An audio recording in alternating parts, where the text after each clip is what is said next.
Hello and welcome to my August budget with me. I can't believe we are almost done summer. August is actually going to be a 3 paycheck month for my husband. If you saw last month's budget, it was a 1 paycheck month for my husband as his company was switching payroll.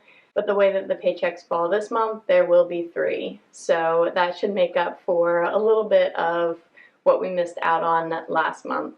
If you're new here, I'm Kathy. I'm married. My husband and I work full-time, and we have an almost 2-year-old daughter who goes to daycare. We are currently working towards paying down debt, saving and investing, and hopefully getting our monthly expenses down so that we can eventually live off of just one income. So this month, I think I'm going to start something new where we try to just live off of my husband's income.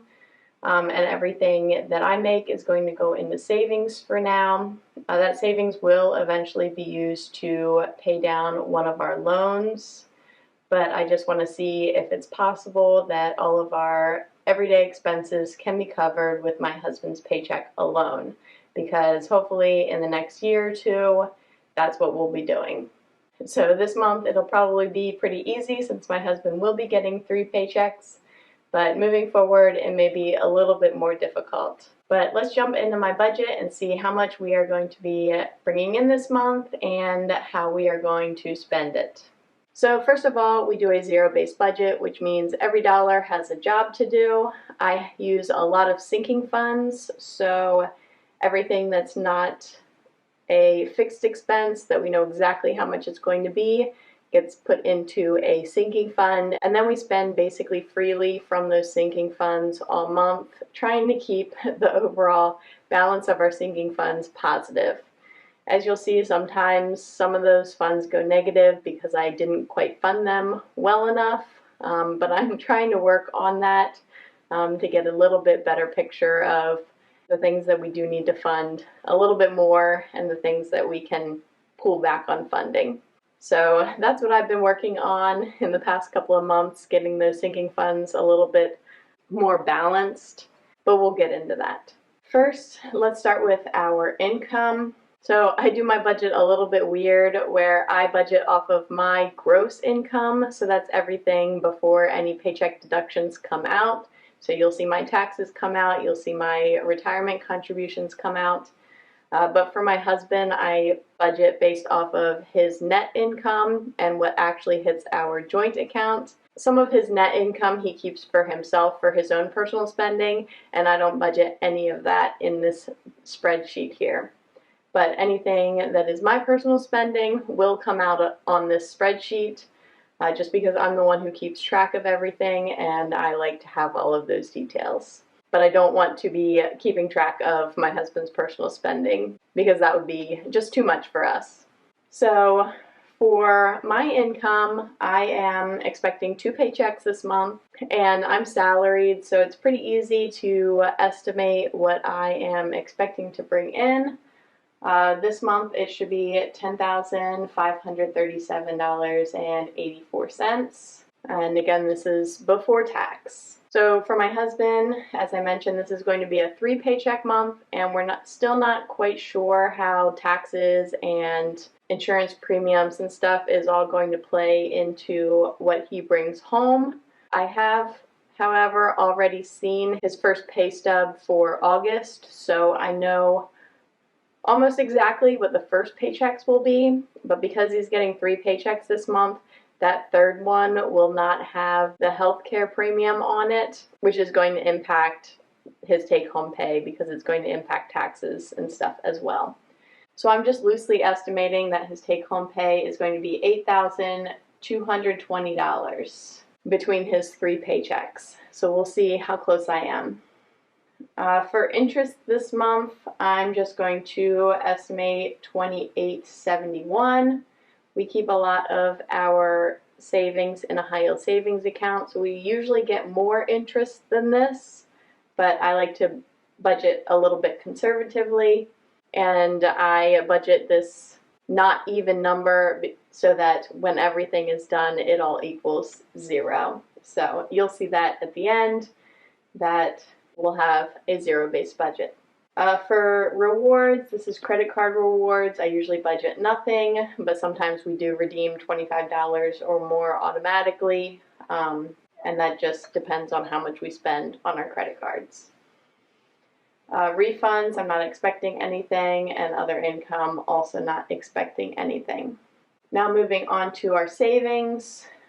We try to pay ourselves first, so that's allocating things automatically to savings, which we do from our paycheck deductions. I contribute 4% of my pay to my retirement account, and my husband now contributes 8% to his retirement account. We also make it a priority to contribute to our daughter's 529, and then we also contributed to my husband's Roth IRA and our HSA this year. But we have mostly fully funded those, so we don't really have any goals for that. So we're not really budgeting for that this month. So 4% for my retirement account is about $421.51. Now, starting this month, I'm going to be contributing that to my Roth option for my 401k, which is going to impact my taxes. So I'm not really going to be quite sure exactly how much I'm going to be paying in taxes this month. So after I get that first paycheck, then I will be a lot more sure how much taxes will be coming out. Previously, I was contributing pre-tax, so it lowered my taxable income, so I paid a little bit less in taxes, but now it's not going to be doing that. So taxes will probably be more this month and moving forward, since I will be contributing to the Roth option for the rest of the year, most likely. For our daughter's 529, we just contribute $415 so that we can hit our goal of contributing $5,000 for the year. Acorns, this is my after-tax brokerage account. I contribute $5 on a reoccurring monthly basis, and then typically there's about 2 roundups that occur throughout the month, and roundups are just anytime we make a purchase on our credit cards or a transfer from my checking account, it rounds up the change, and once I get at least $5, it'll pull from my checking account and contribute that to my after-tax brokerage account. So I estimate that it'll be probably about $15. Typically it's closer to like $16 because those roundups are usually a little bit more than $5, and they usually happen twice in the month. So we'll see. It's not really a priority for us to be contributing to this account, just because we are focusing more heavily on debt payoff. My other budget categories, the Roths, we're not planning to contribute to any of those, as I mentioned, because we already maxed out, obviously, last year's, and then this year's for the most part, except this HSA. When my husband switched payroll last month, the benefits also changed, and his company will not be contributing quite as much to the HSA, so we may have to top that up towards the end of the year. So now moving on to our expenses. This is where my taxes come out. Again, I'm not quite sure what they are going to be this month exactly. I used to budget about 27% in taxes, but I think they're going to be a little bit more, closer to 28 or 29%, and this is with like Medicare and all of that. So I think it's probably going to be about $3,003.28. So we'll see after my first paycheck how accurate that is. For life insurance, this also comes out of my paycheck. I think this is a post-tax deduction, but it comes out once with each paycheck, so it should be $6.94 for my life insurance. And I think this gives me 3 times my salary in life insurance, and every year I can increase that. But then the cost also goes up. So for car insurance, this actually is going down this month, which is really nice. Previously, we were paying $220 a month to cover my car, my husband's truck, and he has another car that he covers that he never drives. But our insurance should be $195.92. And then for utilities, this is just our electric bill. We are on a budget billing plan, which means we pay the same amount all year long, no matter how much or how little electricity we use. This increased a couple months ago, and so now we're typically paying more than the amount that we use. but we owed them quite a bit from the year before when they were undercharging us for the amount that we used. So typically this is $260, and I would put that into my budget, but I know that for the next, I think, 2 months, we get a $12.50 credit on every single bill just for being enrolled in this program where we allow them to cycle our air conditioning during really hot days. And that just means they, I guess, turn it off and just blow the fan. I'm not really sure exactly what they do. They hardly ever use this. I think they used it once so far this summer. So with that $12.50 credit, we're expecting to pay $247.50 for our electric this month. For internet, that's $34.99. We just have the basic internet, and that's about as cheap as we can get it. Daycare, this is to send our daughter part-time to daycare. She goes 4 days a week. It should be $1,463 this month. Acorns, this is my after-tax brokerage account. I just pay $1 for that subscription. And then dental, this is premiums for our dental insurance. This comes out of my paycheck pre-tax. With 2 paychecks, it should be $21.30. So that's it for our fixed expenses. We don't have any other subscriptions or anything else coming out. That's it. So now moving on to our debt payments. Our mortgage is probably going to be $2,630 again. However, I did remove escrow for property taxes because I paid for our property taxes myself this year. I think I mentioned it in one of my weekly spending logs that if I allowed the mortgage company to keep paying our property taxes, they pay it twice a year, the full amount. And so when they pay that first installment, they get a $30 discount, but then when they pay that second installment, they don't get that $30 discount, and I wanted it. So after they paid that first installment, I paid the second installment to get that little bit of a discount, and then I removed escrow for the property taxes moving forward. However, my mortgage company was not happy about me removing escrow. Multiple times they were like, "Are you sure? You may have unexpected bills coming up. They may be really high."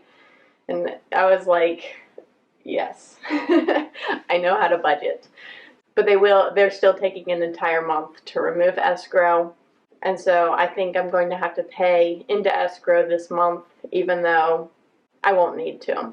They also paid my property insurance, my homeowner's insurance this month. And so there's very little in escrow right now because they just made those big payments.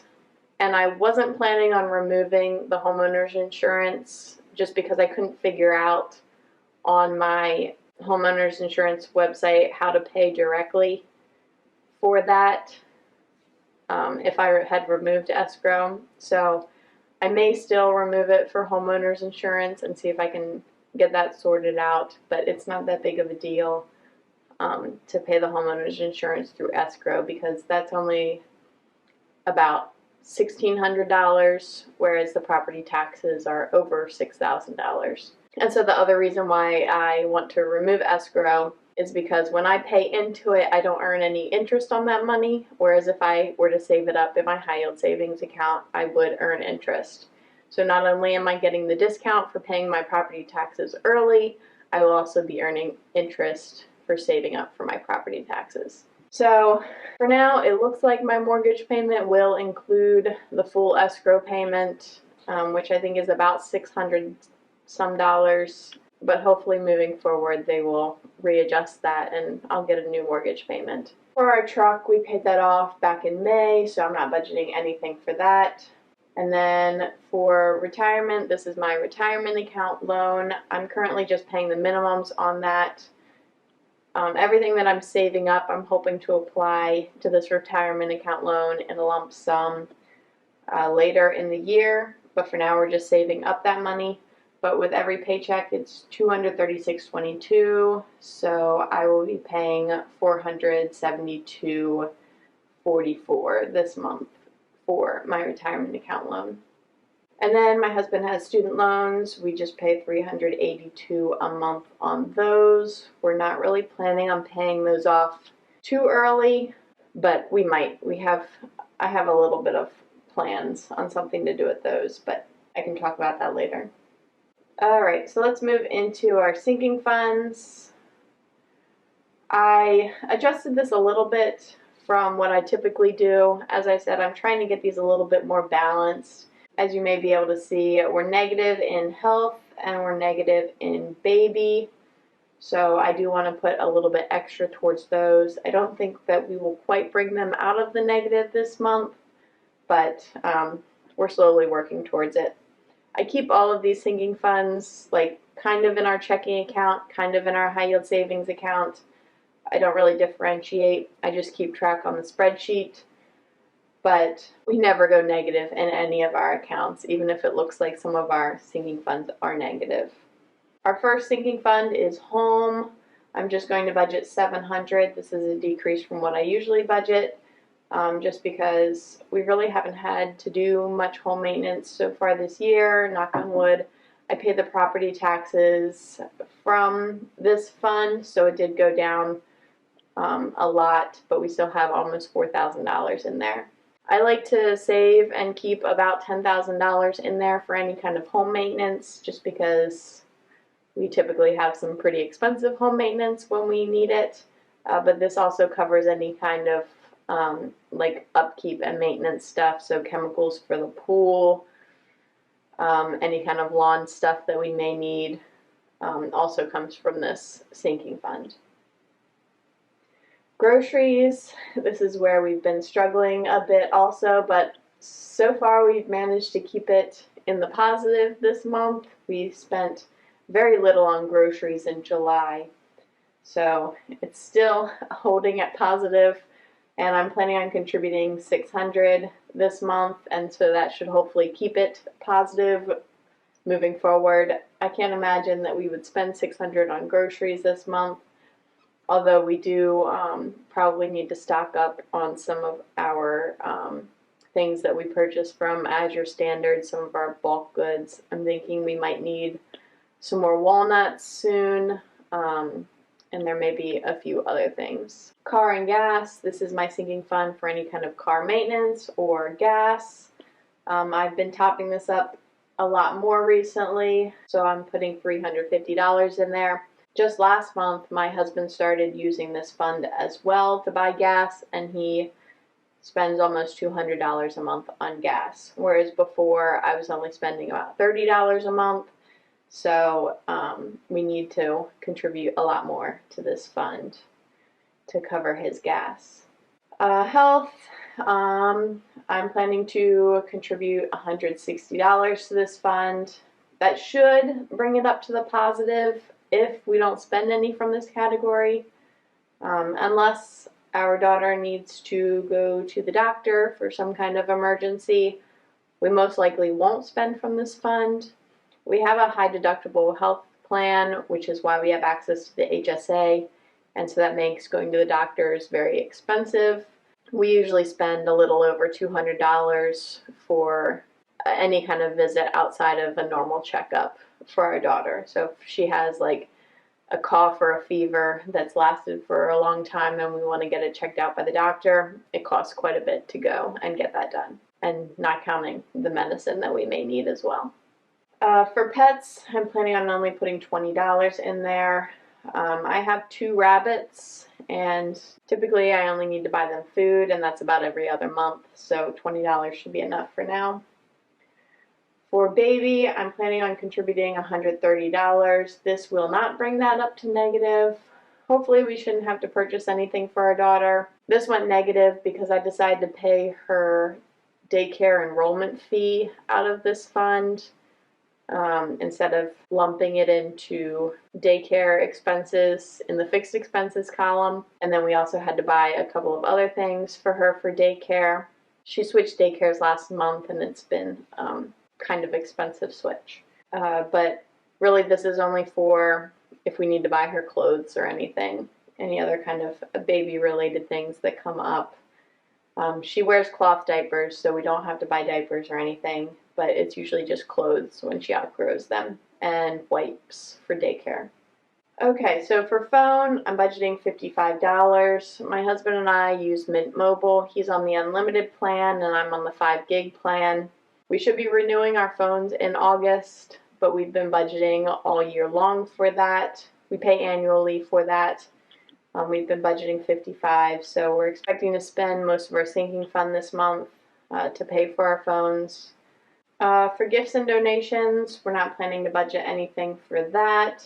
That sinking fund is pretty well stocked. We're at $444.53. This is typically for any kind of gifts that we have to buy for our family.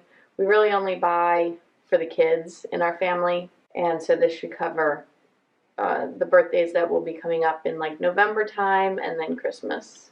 For clothing and personal, I'm just going to budget $5 for that. This is really if I have any personal spending to do, which hardly ever happens, but just in case, I have a little bit of a sinking fund there. Travel and entertainment, we're not budgeting anything. This is the month for the county fairs, so we may be doing one of those this month, and that may cost us a little bit of money to go to that. I'm not really quite sure. It's kind of hard to do anything with our daughter because of her nap schedule and her eating schedule. She barely has any time where she's like either not napping or not eating, so it's hard to get out and do things with her very often, especially when those things are kind of far away. For restaurants, we're not budgeting anything for that. We really don't spend very much in that category. We've spent almost $200 this year, but we still have $230 in that sinking fund because we had rolled some in from last year. So if we do want to do some restaurant spending, we can because there's money in the sinking fund, but I'm not budgeting additional for restaurant spending. And then for miscellaneous, I'm not planning to contribute to that. For the DCFSA, that comes out of my paycheck. So I'm expecting $416.66 to go into that account from my paycheck. And this is pre-tax, so before the taxes come out, I get to contribute this money. It'll be about $5,000 over the course of the year, eventually. For our emergency fund, I'm not planning on contributing anything to that. And then our new roof, we've already paid for that, but that's still in the budget. And then to make our budget zero, we have $7,040 left. And I'm just going to put that into our other sinking fund. I think some of that will eventually have to be put into a sinking fund for taxes and insurance, probably just property taxes, as I said, because I removed escrow. So I was putting $600 into escrow with the mortgage payment, and so I think I'm going to have to save about $600 a month in order to cover taxes next year. But I should have somewhere that tells me exactly how much I'm going to be paying in taxes next year, and so I'll look that up and divide it by 12. But that's everything for my August budget. Let me know in the comments if you've made your August budget, and let me know what you're looking forward to the most in the month of August. We're excited to still be getting our CSA vegetables, even though they're beginning to pile up a little bit. There's some things that we just can't eat through fast enough. Especially cucumbers, but we are so excited to continue to be getting fresh vegetables for at least the rest of this month, and I think a little bit into September as well. Our garden has a couple of squash coming in that kind of just grew on their own, so we're excited to see what those turn out to be and have some winter squash. Thank you so much for watching, and if you're interested in seeing more of our family's journey as we work towards paying off our debt and saving and investing to hopefully become financially free in the next couple of years, then I would love to have you subscribe and follow along. Thank you for being here.